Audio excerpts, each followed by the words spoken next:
Hello, Mr. Brown. What are you doing here? I thought you'd left. Yeah, well, so did I, but the job was already taken. Ah, what'd you do? Well, I went to the unemployment exchange and told them that I had 5 A-levels and was a BA Oxon. What'd they say? Offered me a job as a road sweeper. Here, have you ever worked on the market? So I could get you a job, you know. Yeah, doing what? Oh, are you any good at the bunny? What bunny? The bunny rabbit, the rabbit and pork, the spill, the chatter. Oh, the talk?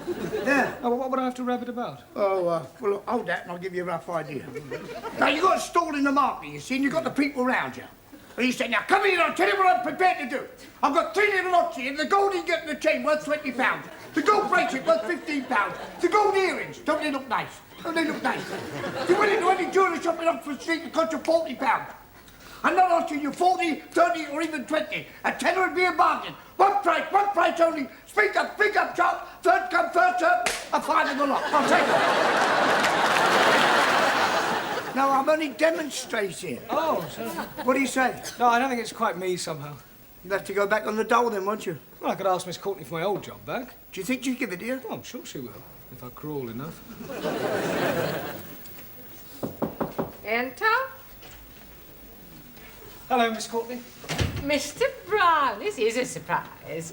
Did you forget something when you left last night? No. Then to what do we owe the honour of this visit? Well, you've done something to your hair. My hair. Yes, looks different somehow. Much more feminine. Oh, really? Yeah, if you don't mind me saying so, you really look quite attractive. All right, Mr. Brown, what are you after? Well, I'm wise enough to know when I'm being softened up. What is it you want? Oh, a reference, no doubt. Well, not exactly. Well, what is it, then? Well, I'll come straight to the point, Miss Courtney. Good. I thought about this new job last night, and I've suddenly realised that money isn't everything. Really? After all, you can't buy happiness. So you've decided not to take this job? You're very perceptive. I tried to telephone you earlier today to ask you to bring back the register. Mr. English said that you weren't there because there hadn't been a vacancy after all. Ah. Yeah. So now you've come crawling back to me, expecting to be reinstated. Yeah, well, I would be grateful. I mean, after all, it'd be much easier on the students. I mean, easier all round, really. Do I quite agree? Oh, good. Except for one thing. I have already engaged a new teacher.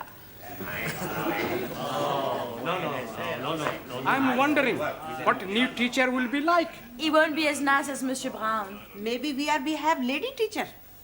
Hey, listen, everybody's. The boss is back. Mr. Brownell? That's right. Sid just told us he didn't get the job. He can be coming back here. It's too late. We got a new teacher.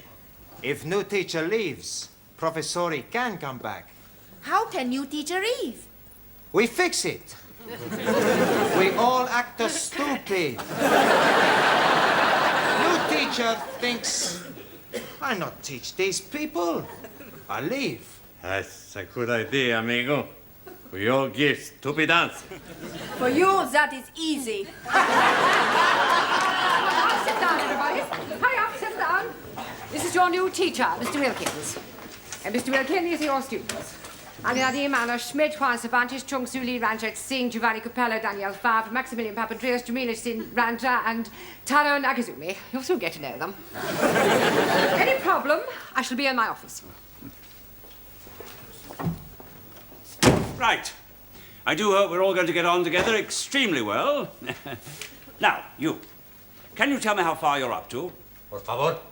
How far are you up to? Sí. I am 5 feet 11 inches. No. Not how tall you are. 5 feet 11 inches. Never mind. I'll soon find out what progress you've made so far. Now, you. What is the feminine of Drake? Miss Drake.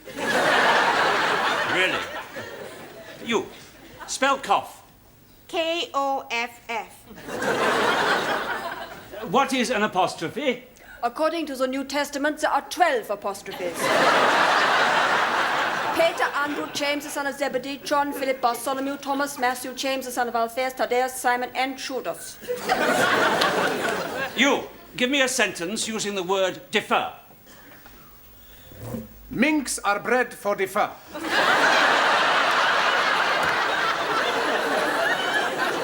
You. Explain the meaning of the phrase, to bury the hatchet. To chop someone's head off. You, complete the following proverb. People who live in glass houses... Should get undressed in the dark.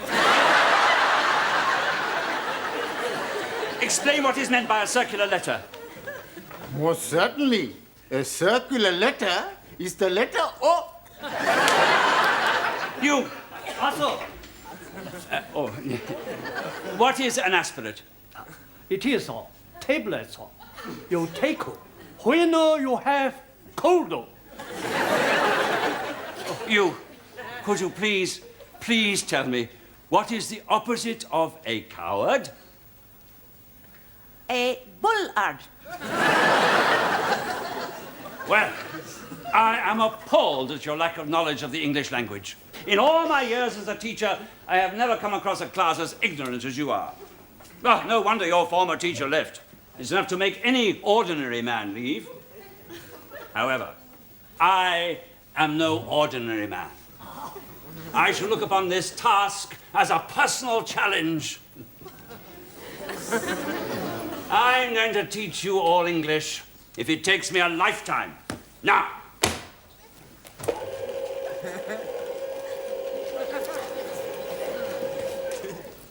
Hello, Mr. Brown. What are you doing here? I'm not quite sure. Miss Courtney telephoned me this morning and said she wanted to see me. You don't know what it's about, do you? Got no idea. Why don't you go in and ask her? It's just good. Anton? You wanted to see me, Miss Courtney? Oh, yes, Mr. Brown. Are you still jobless? Yeah, I'm afraid so. I was offered another job this morning, but I turned it down. Not enough money? Oh, no, the money was all right. On the face of it, it seemed quite attractive. Office, virtually my own boss. Just didn't like the idea of working below ground. On the underground? No, gentlemen's conveniences. I see. Well, would you like your old job back? Yeah, but I thought you'd already offered it to someone else. Well, I had, but he telephoned this morning to say that he had left. Oh, did he give any reason? None whatsoever. Well, Mr. Brown, I suggest you start immediately. Ah, right, Miss Courtney. On a temporary basis, of course. The boss is coming. Nice to see you, boss. 3 hooray hip-hips for the boss. Hooray! Hip-hip! Hooray! Hip-hip! Hooray! Hip-hip! All the other boss. Thank you very much. It's all right. We are getting you back. What do you mean you are getting me back? Well, it's like this, Professori. We have the good news and we have the bad news. All right, what's the good news? Oh, blimey. We are getting rid of Mr. Willikins so that you can be returning. You mean he left because of your behavior? Not so. Last night, a Monsieur English came to find you. Oh, from the commercial school. Yeah, he's wanting to tell you he has a job for you after all. Oh, well, that is good news. But now we come to the bad news. We are be tell Mr. English you are not be want job with him. So instead, he give job to Mr. Willikins. Hey, we plenty smart, huh? Oh, yes, plenty. Professori, we have the more good news and the more bad news. All right, go on. First, the more good news. We got 8 scoring drawers on the football pools. The bad news is we forgot to post the coupon. Yes, well, I've got some good news and some bad news for you. Firstly, the good news. Now that I'm back, I'm staying. Hooray! And now for the bad news. From now on, you get extra homework every night.